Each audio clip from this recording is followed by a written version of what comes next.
Hello everyone, मैं M Raza स्वागत करता हूं आपके अपने YouTube channel maths by M Raza पे। आज हम लोग बेसिकली कल हम लोग लास्ट क्लास में देखे थे परसेंटेज पार्ट 1, आज हम लोग पार्ट 2 देखने वाले हैं।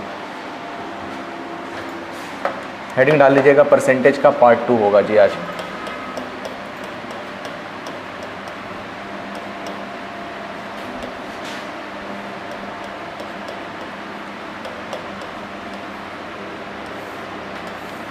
लास्ट क्लास में मैंने आपको बेसिक परसेंटेज बताया था कि कन्वर्ट कैसे करते हैं फ्रैक्शन को परसेंटेज में और परसेंटेज से फ्रैक्शन में, है ना। तो ये बताओ परसेंटेज के बारे में अगर मैंने बताया था तो परसेंटेज क्या हो जाता है 1/100 के बराबर। मैंने ये आपको कुछ होमवर्क भी दिया था याद रखने के लिए, है ना। क्या बताया था मैंने, अगर आपको बताना हो 1/7 कितना परसेंट के बराबर है तो बताओ 100 से मल्टीप्लाई करोगे, है ना। 100 से मल्टीप्लाई करोगे तो क्या आ जाएगा बन करके 14 होल 2/7%। तो इस टाइप का जो बेसिक कन्वर्जन परसेंटेज का है तो ये आपको बेसिकली याद रखना है। आज हम लोग नेक्स्ट पार्ट में ये देखेंगे कि परसेंटेज का वैल्यू जो इंक्रीज़ और डिक्रीज़ परसेंटेज देखने वाले बेसिकली, ठीक है। तो आते हैं डायरेक्टली क्वेश्चंस पे।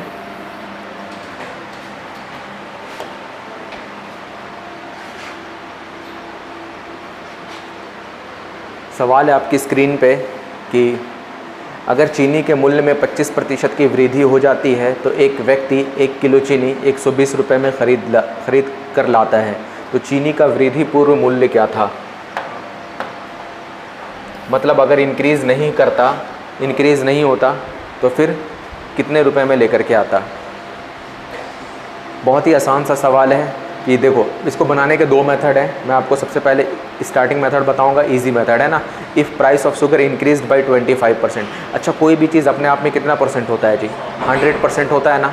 100% वो ओरिजिनल होता है, ओरिजिनल 100% होता है। और अगर 25% इंक्रीज़ कर गया है तो ये कितना हो जाएगा जी, 125% हो जाएगा ना। तो इंक्रीज़ करने के बाद वो व्यक्ति 1 किलो में 120 रुपये में ख़रीद पाता है एक चीनी, है ना। चीनी कितने में ख़रीद पाता है 120 रुपये में। तो ये इंक्रीज़ करने के बाद 125% की वैल्यू 120 रुपये, 125% की वैल्यू 120 रुपये आपसे पूछ लिया गया। अगर इंक्रीज़ नहीं करता तो 100% की वैल्यू पूछी जाती, है ना। तो इंक्रीज़ नहीं करता तो 100% की वैल्यू निकाल दो, 120/125 गुने 100, ठीक है। काट दो 25 से 4 बार में, 25 से 5 बार में, 5 से ये 24 बार में, 24 चौके 96। तो वृद्धि पूर्व मूल्य क्या था 96 रुपये पर केजी। अगर इंक्रीज़ नहीं करता तो आप चीनी कितना में ख़रीद करके ले आते 96 रुपीज़ में, ठीक है। ये पहला मेथड है। देखो अगर चीज़ें फ्रैक्शन में नहीं दी गई हो, मतलब अगर डायरेक्टली इंटीजर में हो, 25% इंक्रीज़ करता है, इसका मतलब है कि वो डायरेक्टली आपने 100 में 25 ऐड कर दिया तो 125 हो गया, तो ये बहुत ईजिली कन्वर्ट हो गया। लेकिन अगर एग्जामिनर ने क्वेश्चंस को फ्रैक्शन में बनाना हो तो एग्जामिनर ऐसा भी तो बना सकता है कि चीनी का मूल्य 12.5% की वृद्धि हो गई। तो अगर 12.5% का वृद्धि हो जाता तो फिर प्रॉब्लम होती जोड़ने में, आपको 112 हो जाता है यहाँ पे, है ना। तो फिर आपको निकालना डिफ़िकल्ट हो जाता। तो हम लोग क्या सीखेंगे, रेशियो मेथड, ठीक है। तो 25% का देखो, अगर इंक्रीज़ की बात करेगा तो मैं लिखूंगा प्लस। 25 का फ्रैक्शन वैल्यू क्या होता है, परसेंटेज हटाओगे नीचे क्या आएगा 100 आएगा, है ना। 25 चौके 100 यानी कि कट जाएगा प्लस 1/4। ये चीज़ ओरिजिनल होता है, नीचे वाला हमेशा ओरिजिनल होता है, ध्यान रखना। डिनोमिनेटर क्या होता है, ओरिजिनल।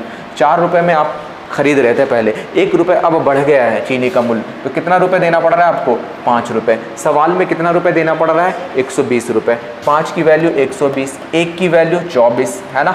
1 की वैल्यू 24, 24 पचे 120 आ जाएगा। 1 की 24 तो आपसे पूछा अगर इंक्रीज़ नहीं करता तो 24 गुने 4, 96 रुपये पर केजी। तो हम लोग इस मेथड का इस्तेमाल कर लेंगे अगर रेशियो में दिया गया और फ्रैक्शन में चीज़ें दी गई हो तो। आई थिंक समझ में आ गया होगा सभी लोगों को, है ना।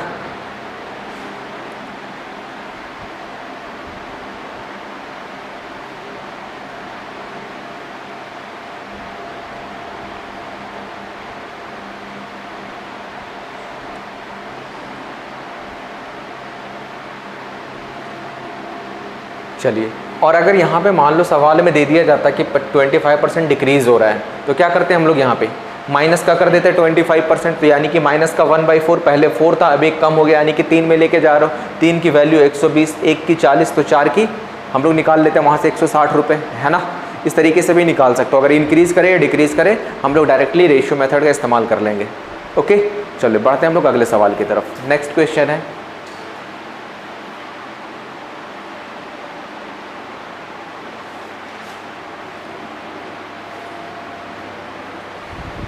सवाल को पढ़िएगा कि बोला जा रहा है कि if price of petrol increased by 20% a person would buy 2 litre less petrol for 750 rupees, find old price of petrol.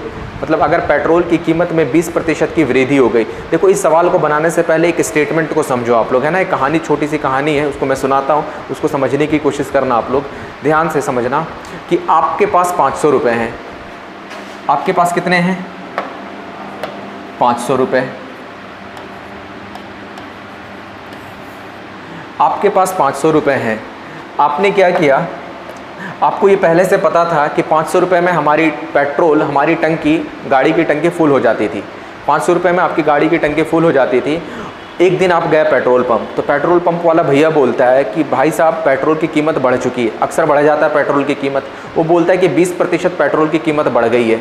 तो 500 का 20% कितना रुपये के बराबर हो जाएगा? 10% 50 रुपये, 20% 100 रुपये। पेट्रोल की कीमत यानी 20% बढ़ गया है, यानी कि 100 रुपये बढ़ गया है। या तो आप उसे 100 रुपये दो, टंकी फुल करा के जाओ, या फिर आप उसे 100 रुपये नहीं दोगे तो भाई साहब बोलेगा आपको कि 2 लीटर पेट्रोल कम मिलेगा या फिर 4 लीटर पेट्रोल कम मिलेगा। वो स्पेशली बोल देगा। तो आपको अगर ये बोल दे कि 2 लीटर भाई साहब आपको पेट्रोल कम मिलेगा, इसका क्या मतलब है? या तो आप 100 रुपये दोगे उस चीज़ को, या फिर 2 लीटर पेट्रोल कम लेकर के जाओगे घर। तो मैं बोल सकता हूँ क्या कि ये 2 लीटर पेट्रोल की कीमत के बराबर हो गया। ये चीज़ हो गया ना, 2 लीटर पेट्रोल की कीमत के बराबर। तो एग्जामिनर आपसे अक्सर पूछ लेगा कि 1 लीटर पेट्रोल की कीमत क्या है। तो आप नहीं बता सकते हो क्या 1 लीटर पेट्रोल की कीमत 100/2 के बराबर है, यानी कि किसके बराबर है? 50 रुपये पर लीटर के बराबर है। ये कब है 50 रुपये प्रति लीटर? जब पेट्रोल की कीमत इंक्रीज़ किया है, जब ये इंक्रीज़ किया है, यानी कि मैं बोल सकता हूँ इंक्रीज़ या फिर न्यू अमाउंट इंक्रीज़ किया हो, या फिर कभी कभी ऐसा भी तो हो सकता है कि डिक्रीज़ भी किया हो। इंक्रीज़ या डिक्रीज़ या फिर न्यू, बात तो समझ में आ रही होगी। तो कभी कभी आपसे या तो directly new price of petrol पूछ लिया जाता है। आपसे एग्जाम में 4 चीज़ें पूछी जाती है। मैं यहाँ पे चारों चीज़ डिस्कशन कर दे रहा हूँ, समझना। पहली बात, आपसे पूछ लेगा न्यू प्राइस। तो न्यू प्राइस हम लोग कैसे निकाल देंगे? अगर पेट्रोल की कीमत 20% बढ़ी है तो जो भी आप रुपए लेकर के गए हो 20% बढ़ गया, यानी कि 100 रुपये। आप 2 लीटर पेट्रोल कम लेकर के जाते हो तो 1 लीटर पेट्रोल की कीमत 50 रुपये के बराबर। ये आपका न्यू प्राइस हो गया। अगर ओल्ड प्राइस पूछा जाता तो ओल्ड प्राइस या फिर ओरिजिनल प्राइस, यही बोल करके आएगा, ओल्ड प्राइस या फिर ओरिजिनल प्राइस। तो ओल्ड प्राइस आप कैसे निकालते? ये 20% बढ़ने की वजह से 50 रुपये में लेकर के जा रहे हो ना। अगर 20% बढ़ गया, इसका मतलब 120% की वैल्यू कितने के बराबर हो गया है? 50 रुपये के बराबर। तो 100% की वैल्यू 50/120 × 100। तो ये जो निकाल लेते हम लोग, ये आपका क्या आ जाता? ओल्ड प्राइस आ जाता। तो यहाँ से 2 चीज़ें पूछी जा सकती, और एक तो ये हो गया न्यू प्राइस, दूसरा ओल्ड प्राइस, तीसरा पूछ लिया जा सकता है न्यू कंजप्शन, नई खपत। न्यू कंजप्शन, नई खपत मतलब टंकी की कैपेसिटी। टंकी की कैपेसिटी बोले तो टंकी कितने लीटर, मतलब एक टंकी में कितने लीटर पेट्रोल ज़्यादा से ज़्यादा आ सकता है, वही होता है ना कैपेसिटी। ठीक है, हाँ। तो न्यू कंजम्पशन, नई खपत आपसे पूछ ली जा सकती है। तो कैसे निकालोगे इसे? आपको पता है 500 रुपये में आप पूरा टंकी फुल हो जाता था पहले। अब 50 रुपये में 1 लीटर आता है। तो मैं बोल सकता हूँ क्या कि 500 रुपये डिवाइडेड बाई 50 रुपये, तो टंकी की कैपेसिटी पता चल जाएगा कि 10 लीटर की टंकी कैपेसिटी है। ठीक है, लेकिन ये कौन सी कैपेसिटी है? New capacity. आपको 2 लीटर पेट्रोल कम भी मिला है, याद रखना। यहाँ पे बोला है ना स्टेटमेंट, 2 लीटर पेट्रोल कम मिला है। अगर ये इंक्रीज करेगा तो ये ऑटोमेटिक डिक्रीज करेगा, और अगर ये डिक्रीज करेगा तो ये इंक्रीज करेगा। ये एक दूसरे का वाइस वर्सा के बराबर हो जाता है ना। ये 20% बढ़ेगा तो 2 लीटर कम मिलेगा, और 20% घटेगा तो 2 लीटर ज़्यादा मिलेगा। ओके, चलिए। तो यहाँ से हम लोग ऐसे निकाल सकते हैं कि न्यू कंजम्पशन अगर निकालना हो तो total price divided by new price, तो क्या आपका फाइंड हो जाएगा? New consumption. बात समझ में आ रही है? चलो, इसी तरीके से अगर आपसे पूछा जाए चौथा, ओल्ड कंजप्शन।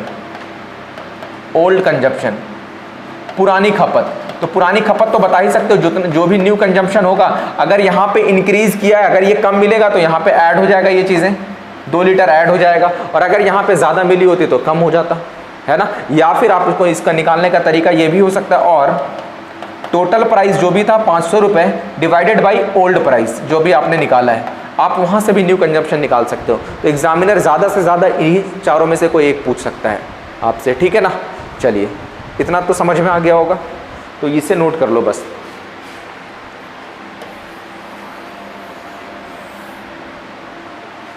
और बाय वन मैं पूछ लूँगा एक एक करके सब कुछ।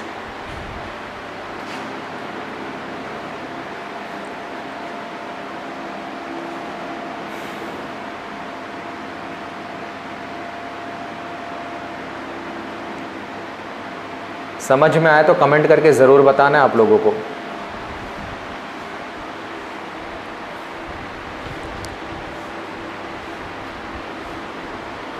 और लास्ट तक बने रहिएगा वीडियोस में, बहुत कुछ सीखने को मिलेगा आज की क्लास में।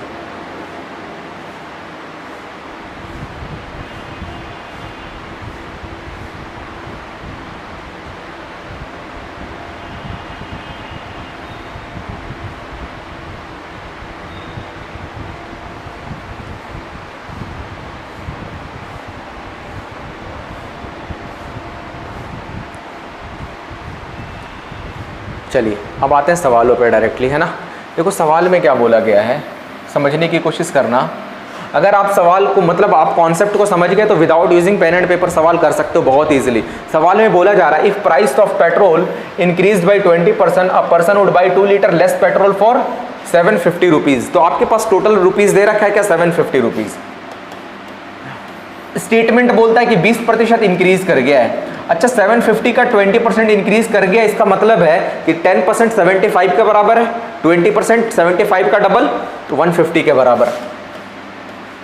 तो आपने 150 रुपया देना है उसको, या फिर 2 लीटर पेट्रोल कम लेकर के जाना है, तो दो ही कंडीशन है।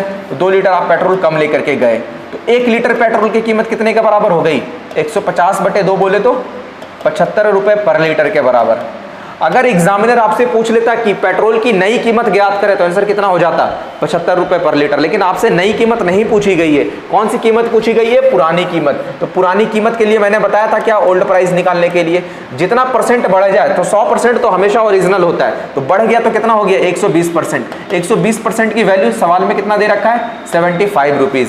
तो 100% की वैल्यू पूछ रखा है आपसे, तो 75/120 इंटू 100 काट दो। 20 से 5 बार में, 20 से 6 बार में, 3 से 2 बार में, 3 से 25 बार में। 25 125/2 करोगे तो 62.5 रुपीज़ पर लीटर आ जाएगा आंसर। आ गया था इतना, चलो नोट कर लो, 62.5 रुपीज़ पर लीटर। देखो नई प्राइस अगर पूछी जाए ना तो without using pen and paper हम लोग निकाल सकते हैं। देखो 750 रुपीज़ आपके पास रुपए दिया हुआ है, टोटल प्राइस दे रखा है, 20% इंक्रीज किया तो 750 का 20% हो जाता है 150 के बराबर। अगर आपको ऐसे नहीं निकाल सकते हो ना तो बेसिक आप इस तरीके से तो निकाल ही सकते हो। 750 का 20%, परसेंट हटाओगे नीचे 100 आएगा, 0 से 0, 0 से 0, 75 गुना 2 150 के बराबर। लेकिन आपको ओरली निकालना, हमेशा 10% निकाल लेना, 75 के बराबर आ जाएगा। 20% 75 का डबल 150 के बराबर, यानी कि 2 लीटर पेट्रोल कम मिलता है तो 2 लीटर के बराबर हो जाएगा ये वैल्यू। 2 लीटर 150 के बराबर, 1 लीटर 150/2 यानी कि 75 रुपये पर लीटर के बराबर। ये आपका न्यू प्राइस आ गया, या फिर इंक्रीज प्राइस बोल सकते हो इसको, ठीक है। अगर मान लो आपसे न्यू कंजम्पशन पूछा जाता इसी सवाल में, तो बता सकते थे क्या न्यू कंजम्पशन इस सवाल का, बताओ कितना लीटर हो जाता। देखो अगर न्यू कंजम्पशन पूछी जाए तो न्यू कंजम्पशन के लिए मैंने बताया ना, total price divided by new price. Total price कितना दे रखा है 750 रुपये, न्यू प्राइस कितना निकाल दिए हम लोग 75 रुपये, यानी कि कितना लीटर आ गया जी 10 लीटर। टोटल गाड़ी में आपका 10 लीटर पेट्रोल आ सकता है जब आपका पेट्रोल की कीमत बढ़ जाए 20%। अगर आपसे ओल्ड कंजम्पशन पूछ लिया जाए इसी में तो नहीं बता सकते हो क्या, न्यू कंजम्पशन 10 लीटर तो आएगा ही आएगा, साथ में 2 लीटर पेट्रोल कम मिला है तो वो भी 2 लीटर ऐड हो जाएगा, तो कितना हो जाएगा आपका ओल्ड कंजम्पशन 12 लीटर। तो एग्जामिनर कुछ भी पूछ लेना, हम लोग सब फाइंड कर सकते हैं, बशर्ते आपको कॉन्सेप्ट पता हो, ठीक है। चलिए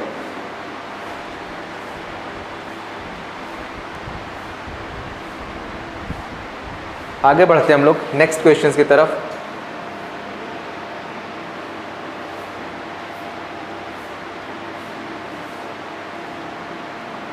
सवाल आपकी स्क्रीन पे है कि a reduction of 15% in the price of sugar enables a buyer to buy 3 kg more sugar for 900 rupees. है ना। यहाँ पे बोला जा रहा है कि अगर वो वैल्यू कम हो जाए तो ऐसा भी तो कंडीशन हो सकता है। मैं एक और एग्जांपल देता हूँ कि आपके पास 600 रुपये हैं, ठीक है ना, आपके पास कितने रुपए हैं, 600 रुपये। एक दिन आप मार्केट गए, मार्केट जाने के बाद आपको एक चीनी की बोरी खरीदनी थी और आपको पता है कि 600 रुपये में चीनी की बोरी आ जाती है। मार्केट गए, मार्केट जाने के बाद दुकानदार बोलता है कि भाई साहब 20% चीनी का मूल्य कम हो गया है।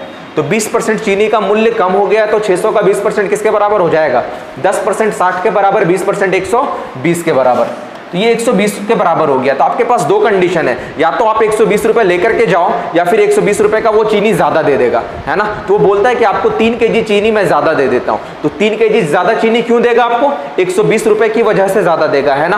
तो ये किसके बराबर हो जाएगा, 3 kg चीनी के बराबर। तो आपसे 1 kg चीनी की दाम पूछ लिया गया है, तो 120/3 बोले तो 40 रुपये प्रति kg। लेकिन कब, जब ये दाम घटा है तब। ये डिक्रीज प्राइस है या फिर न्यू प्राइस है। अगर ओल्ड प्राइस पूछा जाता तो भी हम लोग फाइंड कर सकते थे ना। चलो, तो इसी तरीके से एक सवाल आपके स्क्रीन पे दिया गया है। इस एग्जाम्पल को ध्यान में रखते हुए बनाने की कोशिश कीजिएगा कि आपके पास 900 रुपये हैं, 15% बोलता है गिरावट आ गई है। अगर 15% का गिरावट आ गया है तो 1%, अगर ये 100% 900 के बराबर है तो 1% 9 के बराबर है, तो 15% कितने के बराबर, 15 गुने 9 135 रुपये के बराबर है। 135 रुपये। आपके पास कंडीशन है कि वो 3 kg चीनी क्या देता है, ज़्यादा देता है। तो ये 3 kg चीनी का दाम किसके बराबर हो गया, 135 रुपये के बराबर। तो 1 kg चीनी का दाम पूछा है आपसे, तो 135/3, 3 चौके 12, 3 पचे 15, 45 रुपये पर kg के बराबर हो गया। क्या आपका न्यू प्राइस। अब पूछा क्या, देख लो, घटी हुई कीमत यानी कि डिक्रीज प्राइस, यही तो पूछ रखा है डायरेक्टली। तो आंसर किसके बराबर हो जाएगा, 45 रुपीज़ पर kg के बराबर। देखो ये तो आपके कॉपी में ऐसा होना चाहिए, लेकिन एग्जाम में आया तो ओरली करना ये सब सवाल ना, without using pen and paper नहीं कर सकते हो क्या। आपके पास 900 रुपये हैं, 15% की गिरावट आ गई तो 900 का 15%, 15 नंबर 135 रुपये, और आपको स्टेटमेंट बोलता है कि 3 kg ज़्यादा मिलता है, तो 3 kg का दाम 135 के बराबर, 1 kg का दाम 45 रुपये के बराबर हो जाएगा ना। नोट करो।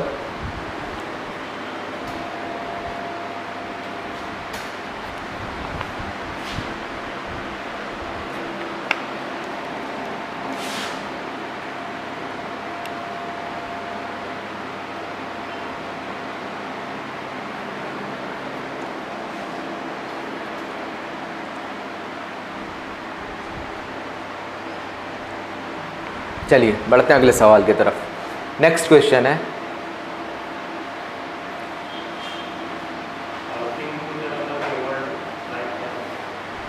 देखो यहाँ पे सवाल में पूछा गया है कि if price of diesel increase by 40%, a person would buy 4 litre less diesel for 700 rupees, find original consumption of diesel. Original consumption पूछ रखा है आपसे, ठीक है। तो ध्यान से बनाना है कि आपके पास टोटल प्राइस कितना है ये बताओ, 700 रुपीज। फिर बोलता है 40% इंक्रीज कर गया है। अगर ये 40% इंक्रीज कर गया है तो 10% 70 के बराबर, तो 10 का आपको 40% चाहिए, तो 10 का 40 निकालने के लिए 4 का मल्टीपल, तो 70 को 4 का मल्टीपल करोगे तो कितने के बराबर हो जाएगा, 280 के बराबर। इतनी बात समझ में आ गई। तो ये 280 रुपये हो गया। लेकिन कब, जब आपको 4 लीटर डीजल पेट्रोल कम मिलता है, 4 लीटर डीजल कम मिलता है, तो 4 लीटर की कीमत 280 रुपये के बराबर। 1 लीटर डीजल की कीमत 280/4 बोले तो 70 रुपये पर लीटर आ गया क्या। अब ये तो आपका न्यू प्राइस आया है ना, आपका ये न्यू प्राइस आया। एग्जामिनर ने पूछा आपका ओल्ड कंजप्शन पूछा है, तो ओल्ड कंजप्शन के लिए ओल्ड प्राइस चाहिए। हम लोग ओल्ड प्राइस निकालेंगे नहीं बेसिकली। देखो कैसे निकालेंगे, न्यू कंजप्शन निकाल लो ना, न्यू कंजप्शन निकाल सकते हो। Total price divided by new price, तो कितना हो जाएगा, 10 litre. New consumption 10 litre, old consumption पूछा है आपसे। ये बताओ ये इंक्रीज करता है तो 4 लीटर डीजल कम मिलता है, समझ रहे हो ना। तो 4 लीटर डीजल कम मिला है, ये तो 4 लीटर कम मिला है ना, तो 4 लीटर ऐड करना पड़ेगा हम लोगों को। ओल्ड कंजम्पशन कितना हो जाएगा, 10 + 4 14 के बराबर। तो ओल्ड कंजम्पशन पूछा तो कितना लीटर डीजल आ जाएगा जी हम लोगों का, वास्तविक खपत कितनी है इसकी, 14 लीटर। नोट कर लीजिएगा। आ गया समझ।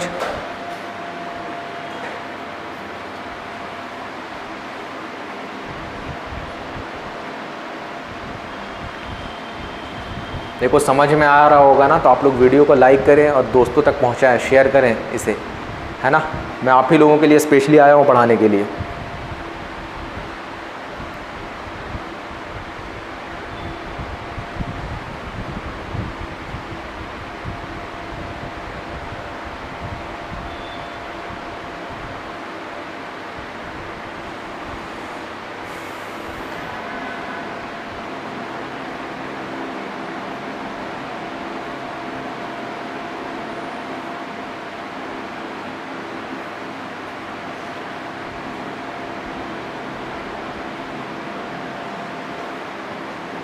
हो गया डन। तो यहाँ से आप सब कुछ बता सकते हो, न्यू कंजम्पशन बता सकते हो, ओल्ड कंजम्पशन बता सकते हो, हर एक चीज़, है ना। देखो यहाँ पे अगर इंक्रीज़ करेगा तो यहाँ पे 4 लीटर देना पड़ेगा, डिक्रीज़ करता तो 4 माइनस करना पड़ता। चलो ठीक है, देखो इस टाइप का सवाल आएगा तो हो जाएगा आप लोगों से, है ना। बढ़ते हैं हम लोग नेक्स्ट क्वेश्चन की तरफ। 57 हो चुका था, 58। देखो ये नया वैरायटी टाइप 1 का ही वैरायटी सेकंड है, नेक्स्ट वैरायटी का सवाल है ये। अभी टाइप 1 ही चल रहा है, सिंपल बेस्ड क्वेश्चन चल रहा है। अब ये नेक्स्ट वैरायटी का सवाल है, समझने की कोशिश करना। बोला सवाल में a student secured 130 marks and failed by 10 marks. एक एग्जाम्पल मैं दे रहा हूँ आपको, फिर से एग्जाम्पल से समझते हैं चीज़ों को हम लोग, है ना। कि आपके एग्जाम में 10th के एग्जाम में कितने नंबर का पेपर था? 500 नंबर का पेपर था। मान लेते हैं पासिंग मार्क्स 30% था जी 10th में। कितना परसेंट था? 30%। तो 500 का 30% किसके बराबर हो गया? 150 नंबर। किसके बराबर हो गया? 150 नंबर। आप लोग ठहरे तेज बच्चे, आपने नंबर लेकर आया 160। कितना नंबर लेकर के आया? 60। देखो पासिंग परसेंटेज तो 30% था, ठीक है। और एक बच्चा 160 नंबर लेकर के आया तो कितने नंबर ज़्यादा ले लिया? 10 नंबर ज़्यादा ले लिया, लेकिन हमें नंबर चाहिए कितना था? 150। तो 10 नंबर ज़्यादा लेकर के आया, इसका मतलब क्या करना पड़ेगा हम लोगों को? माइनस। अगर 10 में माइनस कर दूंगा तो 150 के बराबर आ जाएगा क्या? तो कुछ स्टेटमेंट से समझ में आया। एक कंडीशन हुआ। दूसरा कंडीशन है कि 30% है पासिंग परसेंट। मैं नंबर लेकर के आया 140 नंबर, मेरा नंबर 140 था, तो 10 नंबर से मैं फेल कर गया या पास कर गया? फेल कर गया 10 नंबर से। तो 10 पास करने के लिए क्या करना पड़ता? मुझे 10 नंबर देना पड़ता। स्टेटमेंट समझ में आ रही है आप लोगों को? तो अगर कोई इंसान फेल करता है, देखो ऑकवर्ड सिचुएशन है ये, अगर कोई इंसान फेल करता है तो क्या करना पड़ेगा हम लोगों को? प्लस। कंडीशन मैंने समझा दिया। और कोई इंसान ज्यादा नंबर लेकर के आता है तो क्या करना पड़ेगा हम लोगों को? अगर ये पास करता है तो क्या करना पड़ेगा हम लोगों को? माइनस। स्टेटमेंट समझ में आई तो नोट करो।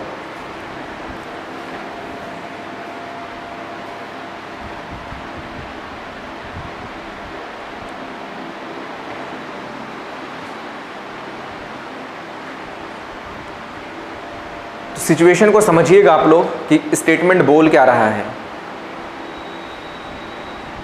कि अगर कोई इंसान ज़्यादा नंबर लेकर के आएगा इसका मतलब वो माइनस होगा, और कोई इंसान फेल कर जाएगा उसका मतलब क्या होगा? उसमें प्लस करना पड़ेगा, ठीक है ना। तो चलो स्टेटमेंट ये बोलता है कि एक विद्यार्थी 130 अंक प्राप्त करता है और 10 अंकों से फेल हो जाता है। अच्छा, एक विद्यार्थी 130 अंक प्राप्त करता है और 10 अंकों से फेल हो जाता है, इसका मतलब है, और पासिंग परसेंटेज दे रखा 35%, तो 35% तो पासिंग परसेंटेज है, और 130 नंबर लेकर के आया है और 10 नंबर से फेल कर गया, तो मैं क्या करूंगा? प्लस करूंगा माइनस? बताओ आप लोग क्या करूंगा मैं? प्लस ना। कोई इंसान फेल करता तो क्या करते हैं हम लोग? प्लस। चलो तो 130 प्लस 10 140, तो 35% की वैल्यू किसके बराबर हो गया जी? 140 के बराबर। तो आपसे पूछा जा रहा है अधिकतम अंक कितना होता है? एग्जाम का अधिकतम अंक कितना होता है? 100% के बराबर, है ना। तो 100% की वैल्यू, तो 35 की वैल्यू 140, तो 140 बटे 35 गुने 100। 35 से 4 बार में चला जाएगा ये, तो कितना आ जाएगा? 400। तो अधिकतम अंक कितना था पेपर का? 400 नंबर का था, है ना। नोट कर लीजिए।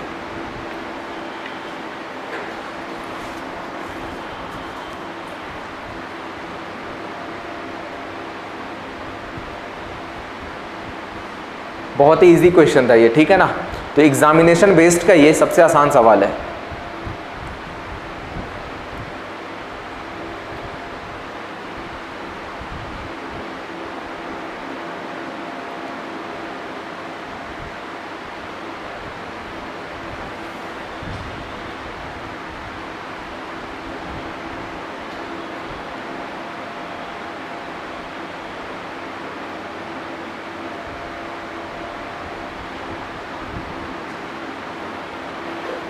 हो गया ना डन। चलो नेक्स्ट क्वेश्चंस की तरफ चलते हैं हम लोग।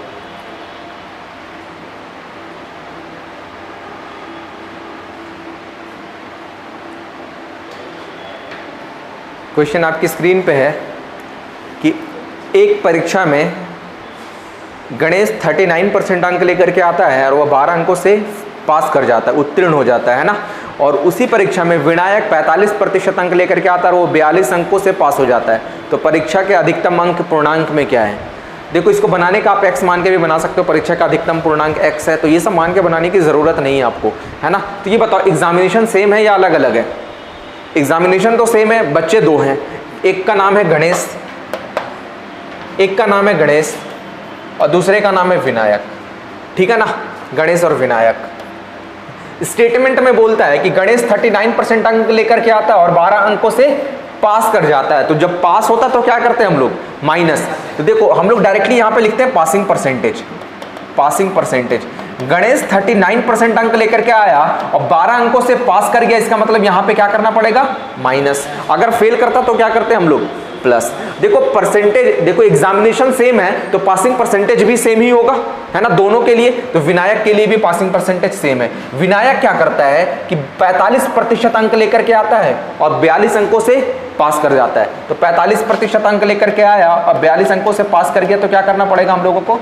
42 माइनस करना पड़ेगा। तो क्या करते हैं, परसेंटेज को परसेंटेज के साथ रख के, विदाउट परसेंट को विदाउट परसेंट के साथ रख के सॉल्व करते हैं। तो 45 यहाँ पे, 39 उधर जाएगा तो क्या हो जाएगा? 45 माइनस 39 6 के बराबर, ये 6% के बराबर आ गया। यहाँ पे -12, यहाँ पे इधर आएगा तो प्लस का 42, यानी कि -12 प्लस 42 किसके बराबर? 30 के बराबर। तो 6% 30 के बराबर है। आपसे पूछा क्या है? परीक्षा की अधिकतम अंक कितने परसेंट के बराबर होती है? 100% के बराबर। तो 6% 30 के बराबर, तो 1% किसके बराबर? 5 के। तो 100% किसके बराबर? 500 के। ठीक है, इस तरीके से आप बना सकते हो।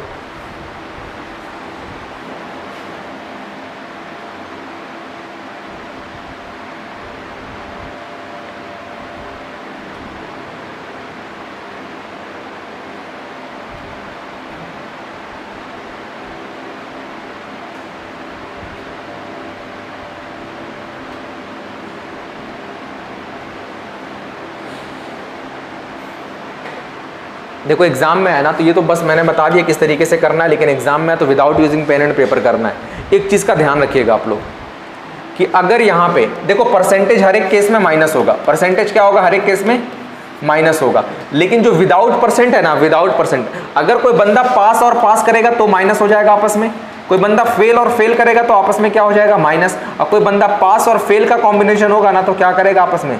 प्लस।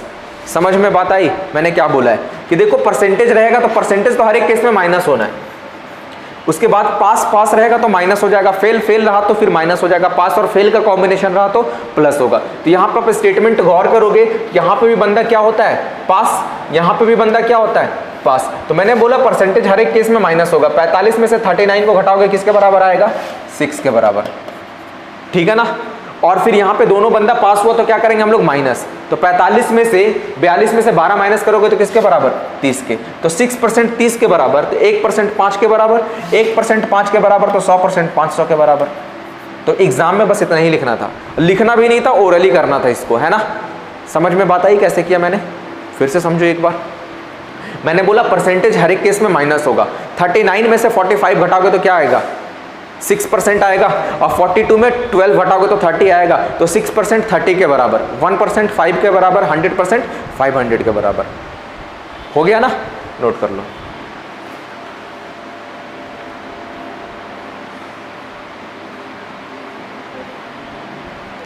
समझ में जा रहा है या ऊपर ऊपर जा रहा है? फिर से बताऊं, देखो फेल फेल होता ना तो भी माइनस हो जाता। अब एक सवाल आएगा, मान लो अगर फेल और पास का कॉम्बिनेशन रहेगा ना तो प्लस होगा, नहीं तो आपको बेसिक तरीके से तो बता ही दिए हैं। यहाँ पे फेल होगा तो यहाँ पे प्लस होगा, यहाँ पे पास होगा तो माइनस होगा। समझ रहे हो ना? जब एक साइड जाएगा तो उठ करके साइन बदल जाता है ना, साइन बदल जाने की वजह से ये वाला कॉम्बिनेशन बन जाता है। ठीक है, चलो आगे बढ़ते हैं हम लोग। नेक्स्ट क्वेश्चन है,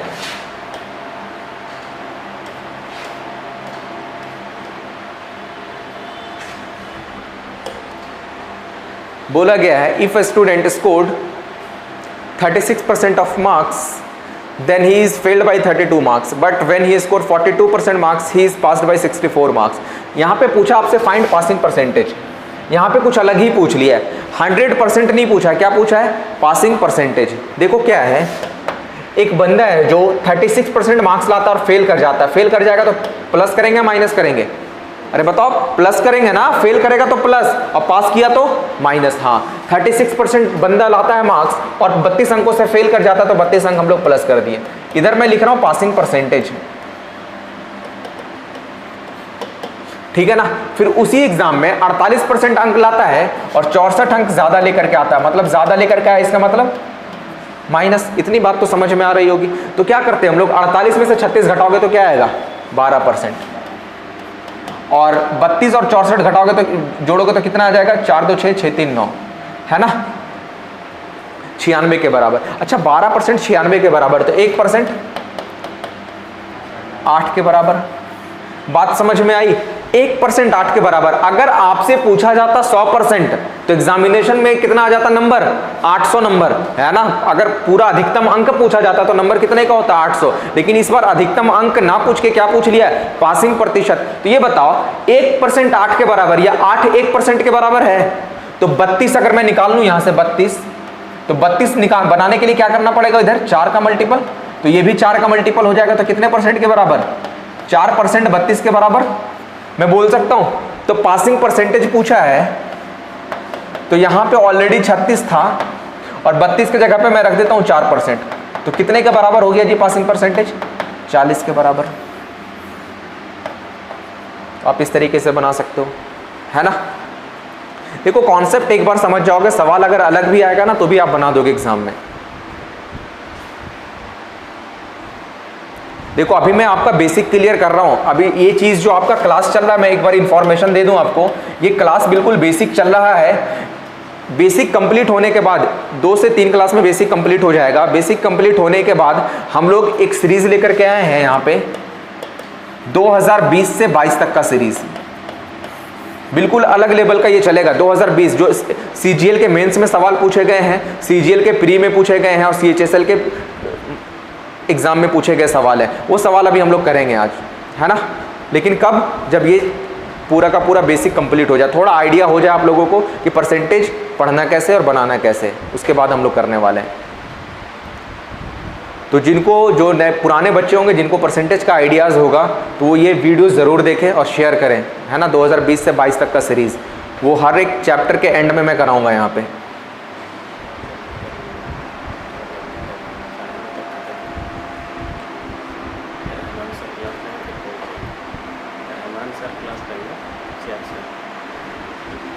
ठीक है ना,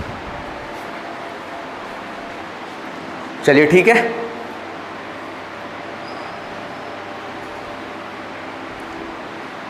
समझ में बात आ गई जी आप लोगों को?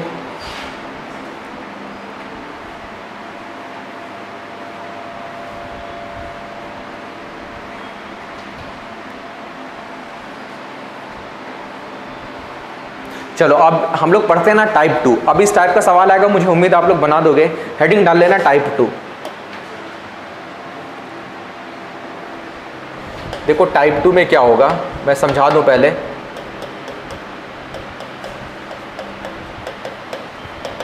टाइप 2 में base change concept, base change concept, base change हो गया एक दूसरे का। जैसे एग्जाम्पल के तौर पे मैं बताऊं, a इंटू बी सी के बराबर है।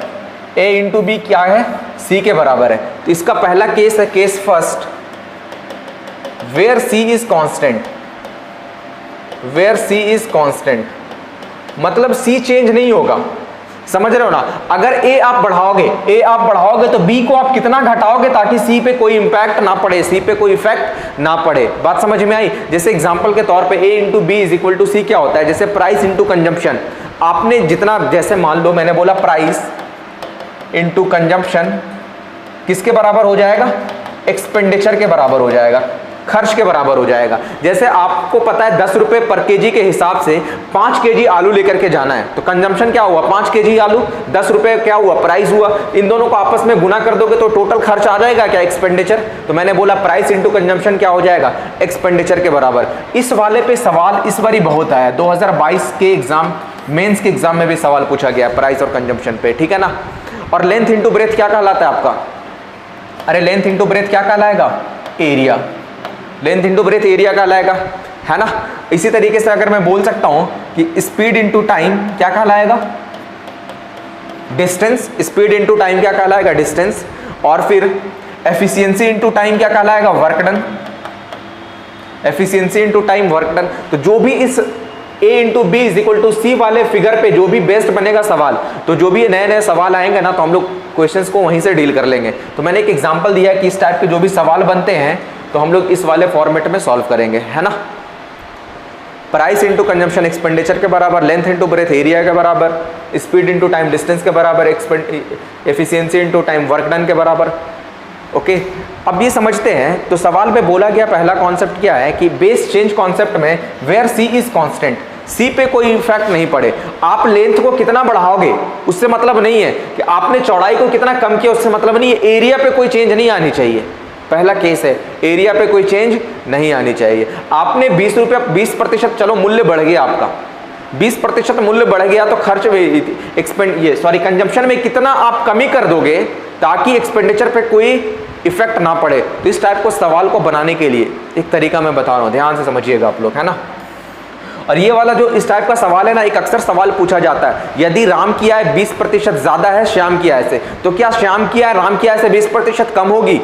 बिल्कुल गलत जवाब, है ना। इसी टाइप के सवाल में बनते हैं।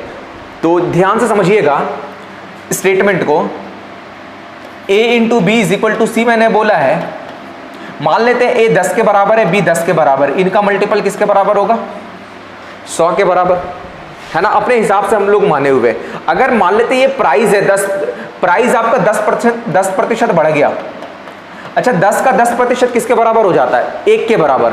अगर 10% बढ़ गया मतलब पहले 10 रुपए था, अब कितना रुपए हो गया, 11 रुपए। आप कंजम्पशन को कितना कम कर दो ताकि खर्च पे कोई इफेक्ट ना पड़े, खर्च जितना था उतना ही रह जाए, खर्च जितना था उतना ही रह जाए। तो आपको यहाँ पे क्या करना पड़ेगा, 100/11 करना पड़ेगा, तभी तो 11 से 11 कट जाएगा, यहाँ पे 100 आ जाएगा।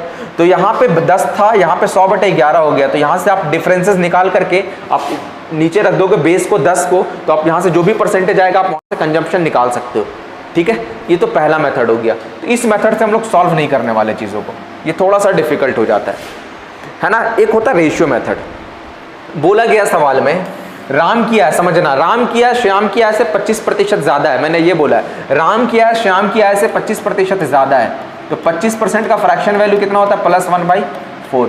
पहले 4 था, अब कितना हो गया 5। राम की आय श्याम की आय से 25% ज्यादा है, तो ये श्याम है, ये राम है।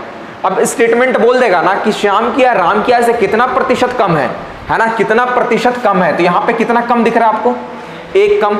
किससे, राम की आय से या श्याम की आय से, श्याम की आय से। तो श्याम नीचे आ जाएगा इंटू 5, यानी कि 20% की कमी आ जाएगी। बात समझे। एक तो ये तरीका हो गया बनाने का, ठीक है ना। और दूसरा एक और तरीका,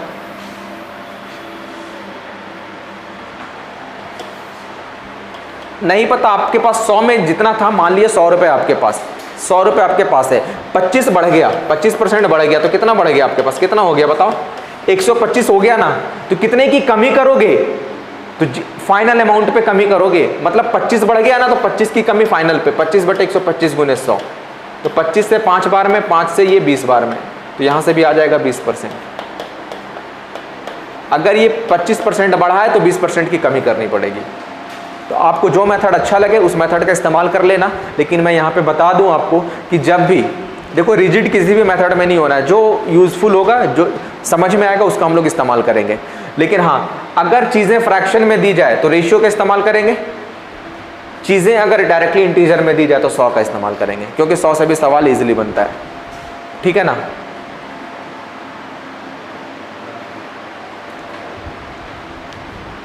समझ में आया आप लोगों को जितना मैंने अभी तक समझाया, ठीक है। तो डायरेक्टली हम लोग सवाल देखते हैं कि किस टाइप का सवाल पूछा जाएगा। देखो अगर वीडियो ज़्यादा तेज़ हो रहा होगा ना, मतलब आपको लोगों को लग रहा होगा कि सर थोड़ा तेज़ पढ़ा रहे हैं, तो आप आराम से भी देख सकते हो स्लो मोशन करके। और अगर आप लोगों को लग रहा है कि सर धीरे पढ़ा रहे हैं, तो आप थोड़ा तेज़ करके भी देख सकते हो। देखो सवाल में बोला गया है कि एक संख्या में 30% की वृद्धि हुई, तो इस नई संख्या को कितने प्रतिशत से घटाया जाए ताकि वही संख्या प्राप्त हो जाए। तो सेम कॉन्सेप्ट है क्या, a into B is equal to C. A कितना बढ़ गया कि बी कितना कम करोगे कि सी पे कोई इफेक्ट ना पड़े। तो मैंने बताया कि इस टाइप का सवाल कैसे बनाना है। मान लेते हैं 100 है जी, 30% बढ़ गया है, तो कितने के बराबर हो गया ये 130 के। तो कैलकुलेशन किस पे करोगे, इस पे करोगे, इस पे करोगे, फाइनल पे कैलकुलेशन होगा 30 घटाना पड़ेगा 130 पे गुने 100, 0 से 0, तो ये आ जाएगा 300/13 प्रतिशत की कमी। अब आंसर देख लेना फ्रैक्शन में है या फिर डायरेक्टली इस फॉर्म में है ना, नोट कर लो।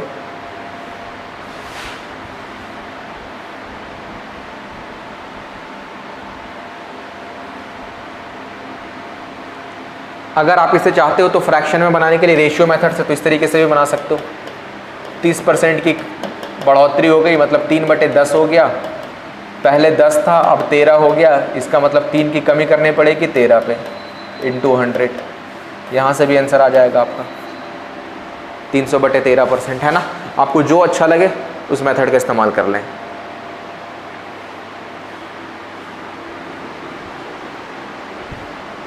चलिए बढ़ते हैं हम लोग अगले सवाल की तरफ।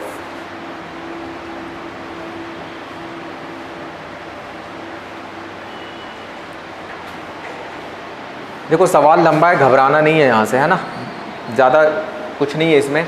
इस सवाल में देखा बोला गया है कि Anshu saved certain amount to give certain gift to her सन।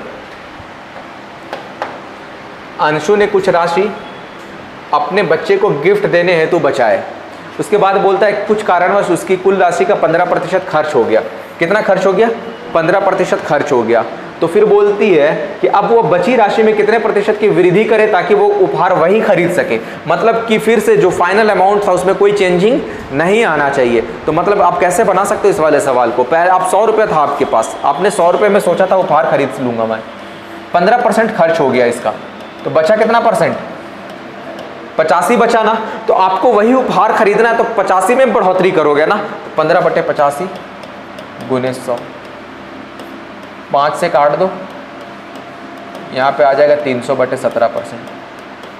ये कमी हुई है तो ये इंक्रीज करना पड़ेगा, एक दूसरे का वाइस वर्सा हो जाता है, ठीक है ना। और मैं दूसरे मेथड से भी बताता चल रहा हूँ साथ के साथ। 15 का फ्रैक्शन वैल्यू 3/20 है ना, तो पहले 20 था, अब 3 की कमी हो गई 17 हो गया, तो वही उपहार खरीदना है तो 3/17 इंटू 100%, 300/17%।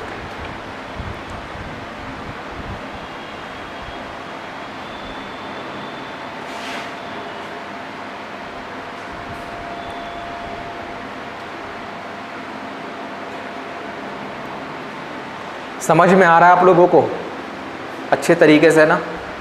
किसी तरीके की कोई परेशानी होगा तो कमेंट करके ज़रूर बताएं कि कहाँ पे इम्प्रूवमेंट की ज़रूरत है, मैं और क्या आप लोगों को दूँ। चलिए आगे बढ़ते हैं हम लोग।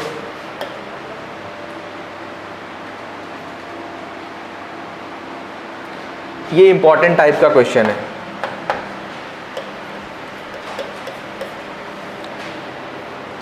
जब चीनी के मूल्य में 10% की वृद्धि हो जाए तो खपत में कितने प्रतिशत की गिरावट की जाए ताकि खर्च में कोई परिवर्तन ना हो।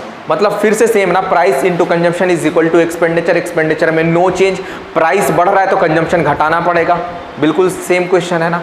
तो आपको इस तरीके से बना लो। आप 100 रुपये था आपके पास टोटल खर्च करने के लिए रुपए, है ना। 10% बढ़ गया प्राइस, तो 10% बढ़ गया तो कितना हो गया जी आपके पास 110 हो गया। कितना कमी करोगे 10 की, किस पे 110 पे इंटू 100, तो 100/11 हो जाएगा 9 होल 1/11%, 9 होल 1/11%, ठीक है। और मैं दो मेथड बताता चल रहा हूँ।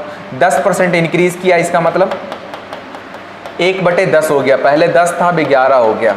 तो कितने की कमी करनी पड़ेगी? 1 की 11 पे 9 होल 1/11% की कमी करनी पड़ेगी।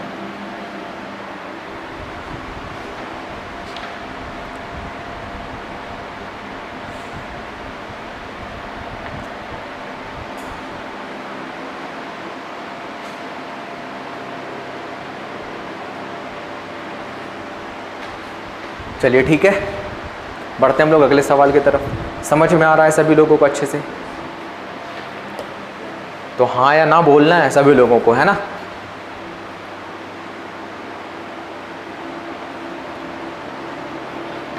गलती से एक माली ने बगीचे की लंबाई में 20% अधिक और चौड़ाई 1% कम मापी।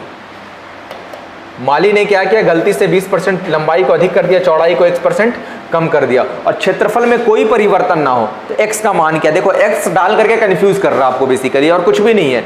लेंथ बढ़ गया है तो चौड़ाई में कितने की कमी कर दोगे ताकि उसके एरिया पे कोई इफेक्ट ना पड़े। कहानी सेम है बिल्कुल भी। तो आप किस तरीके से बना सकते हो? 100 था जी आपका एरिया पूरा टोटल 100 सेंटीमीटर स्क्वायर, पहले 20% लेंथ बढ़ गया तो टोटल कितना हो गया? 120। कितने की कमी करोगे? 20 की। 120 पे इंटू 100, 20 छक्के 2 से 3 बार में, 2 से 50 बार में, तो 16 होल 2/3% की क्या करनी पड़ेगी? कमी करनी पड़ेगी अगर ये इंक्रीज किया है तो x का मान क्या आ गया? 16.2/3%। और 20% की फ्रैक्शन वैल्यू इंक्रीज किया है तो +1/5। पहले 5 था अब 6 हो गया, तो 1 की कमी करनी पड़ेगी 6 पे इंटू 100, तो 100/6 का लाता 16.2/3%।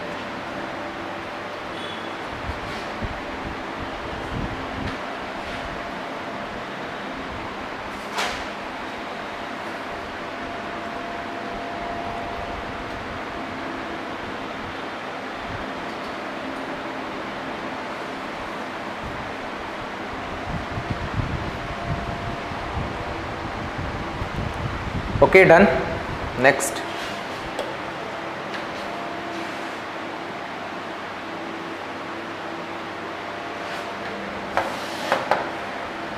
If base area of a cylinder increased by 25%, by what % height should be reduced to keep volume same? Volume पता है क्या होता है? Area of base into height. क्या होता है volume? Area of base into height, मतलब कि एरिया इंटू हाइट से वॉल्यूम बनता है। तो बिल्कुल सेम है कि अगर एरिया बढ़ रहा है तो हाइट को कितना कम कर दोगे ताकि वॉल्यूम पे कोई इफेक्ट ना पड़े। तो बिल्कुल सेम ही कहानी है ना। तो 100 था आपके पास वॉल्यूम, 25 बढ़ गया तो कितने के बराबर हो गया? 125 के बराबर। 25/125 गुने 100, 25 से 5 बार में, 5 से 20 बार में, तो 20% क्या करना पड़ेगा? घटाना पड़ेगा। तो ये याद रखिएगा आप लोग ना, 25 और 20 का कॉम्बिनेशन याद रखना आप लोगों को। अगर 25 इंक्रीज किया तो 20 कम करना पड़ेगा, और 20 कम हुआ तो 25 इंक्रीज करना पड़ेगा। एक दूसरे का वाइस वर्सा होता है। और कई बार सवाल पूछे गए, यही सवाल मैं अभी बोल रहा था एग्जाम्पल के तौर पे। यदि राम की आय श्याम की आय से 25% ज्यादा है तो क्या श्याम की आय राम की आय से 25 कम होगा क्या? सुनने में तो एक जैसा लगता है कि 25 ज्यादा हुआ राम की आय श्याम की आय से, तो श्याम की आय राम की आय से 25 कम होगा, बट नहीं होता है ना। कितना कम होगा? 20% कम होगा। ठीक है ना? हाँ, इस चीज का ध्यान रखना आप लोग। हाँ, लेकिन अब क्या है कि अब मैंने तो 100 पे बता दिए बहुत सारे सवाल। अब क्या करना है आपको? रेशियो मेथड से सारे सवाल को बनाने हैं, क्योंकि एग्जाम में ये जरूरी नहीं है कि 25 आए। एग्जाम में 12.5 आ सकता है, 16.2/3 आ सकता है, 33.1/3 आ सकता है, कुछ भी आ सकता है। तो आपको बनाना रेशियो से। 25% इंक्रीज किया, इसका मतलब क्या हो गया? +1/4। पहले 4 था अब 5 हो गया, तो कितने की कमी करनी पड़ेगी? 1 की 5 में इंटू 100, यानी कि 20% की। ठीक है ना? नोट कर लो।